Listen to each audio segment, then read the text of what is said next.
للزحام في هذا العام في الحرمين الشريفين، وحرصا على التيسير والتسهيل على القاصدين. نسأل الله أن يمن علينا وعليكم بالقبول والتوفيق.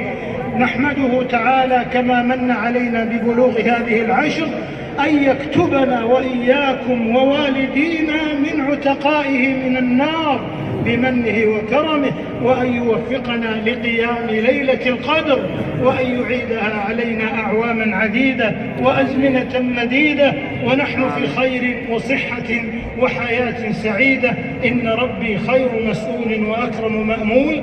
وآخر دعوانا أن الحمد لله رب العالمين، وصلى الله وسلم على سيد الأولين والآخرين ورحمة الله للعالمين نبينا محمد وعلى آله وصحبه أجمعين.